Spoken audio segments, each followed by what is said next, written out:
Hello friends, good morning. Aarti's लाईफस्टाईलमध्ये तुमचं सगळ्यांचं पुन्हा एकदा खूप खूप स्वागत आहे. आज आहे दुबईचा 4था दिवस आमचा.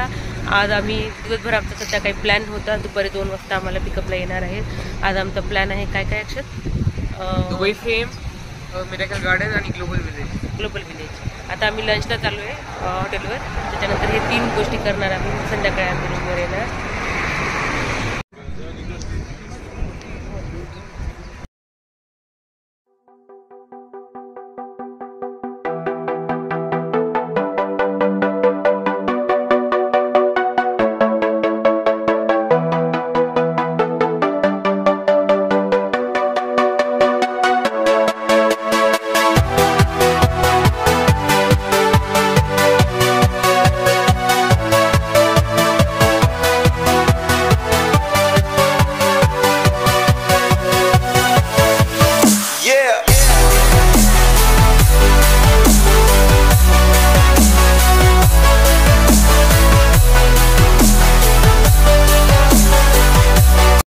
आम्ही आलेलो आहोत दुबई फ्रेम आणि आम्हाला इथून एंट्री होती. ही सगळी लाईन होती त्यासाठीच. आणि अनुज खूप मध्ये मध्ये कॉमेडी करत होता, काहीतरी कमेंट पास करत होता आणि मला खूप हसू येत होतं. हे बघा वरचा व्ह्यू असा आहे आणि लाईनीमध्ये आम्ही उभे होतो आणि बघा खूप सुंदर व्ह्यू आहे आणि जगातील सगळ्यात मोठी फ्रेम आहे दुबई फ्रेम.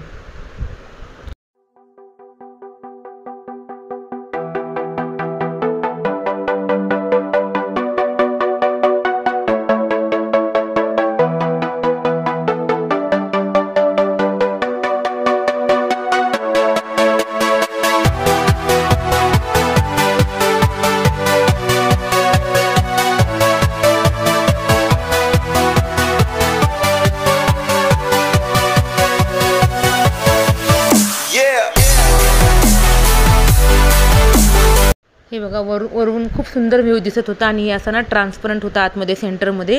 म्हणजे खालचा पूर्ण व्ह्यू दिसत होता. खालचा वरतून असा ट्रान्सपरंट होता. त्यावरून आम्ही चालत होतो, बसत होतो किंवा उभं राहत होतं. असं सुरुवातीला घाबरायला लागलं पण छान वाटत होतं आणि मज्जा आली. त्यानंतर आम्ही गेलो मिरॅकल गार्डनमध्ये. एवढं सुंदर गार्डन होते, एवढे फुलांचे म्हणजे 45 प्रकारचे फुलं होते. 45 लाखाहून अधिक जास्त 45 प्रकारचे फुलं होते.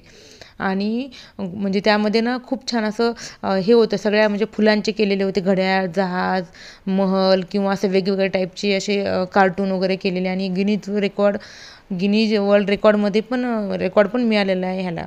खूपच जास्त छान होतं.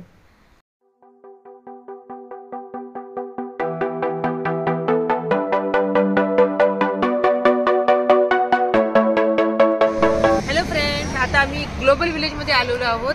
आता 6 वाजलेत. तर आम्हाला इथे पूर्ण पाहून मग आम्हाला निघायचं.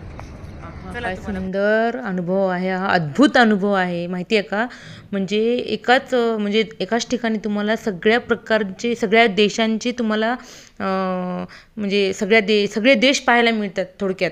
आणि त्या सगळ्या देशांसोबत तिथलं सगळं म्हणजे स्टॉल, तिथं तुम्हाला कोणतं फूड, ज्या कंट्रीचं ते फूड तिथं अवेलेबल होतं. शॉपिंग करायला त्या टाईपचे कपडे किंवा तिथलं फूड आणि खूप प्रकारचे स्टॉल लागलेले तिथं. आणि खूप टाईपचे स्टॉल लागलेले. इतकं भारी होतं ना. आणि खेळण्यासाठी पण खूप छान जागा होती मुलांना आणि शॉपिंगला पण आणि एंटरटेनमेंट सगळंच आहे याच्यामध्ये. म्हणजे सगळ्याच टाईपचे सगळे देश, सगळ्या असं वाटलं की थोडक्यात आम्ही पूर्ण वर्ल्ड टूर फिरून आलो असं थोडंसं फील झालं थोडक्यात. आणि थोडक्यात माहिती म्हणजे थोडक्यात आयडिया पण आली की कशा टाईपचं काय, म्हणजे कसे कंट्री आहेत किंवा कशा टाईपचे फूड असं हे पण थोडंफार नॉलेज मिळालं.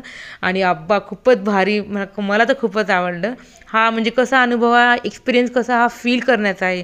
हे फोटोमध्ये किंवा व्हिडिओमध्ये नाही सांगता येणार तुम्हाला. हा फील ना स्वतःच करावं लागेल. आणि हा खूप अद्भुत फील होता आणि खूप भारी वाटलं आम्हाला. मज्जा आली, खूप एन्जॉय केला आम्ही, खूप फिरलो मस्त. आणि आम्ही खूप काही खाल्लं पण वेगवेगळ्या कंट्रीतलं. म्हणजे आम्ही पण एक्सपिरियन्स घेतला की कशा टाईपचं. आणि आमचं अक्षर तर खूप फूडी आहे, त्याला सगळं असं बाहेरचं आवडतं, स्वीट वगैरे सगळं. आम्ही सगळं थोडं ट्राय केलं. महाराजा भोग हे हॉटेलचं नाव होतं. सुंदर आम्हाला थाळी मिळाली आणि इतक्या टाईपची व्हरायटी होती इथं जेवायला वगैरे. खूप मजा आली. असं वाटलंच नाही की आम्ही इंडियाच्या बाहेर आहोत, असं फील झालं की आम्ही इंडियातच आहोत. चला तर मग बाय.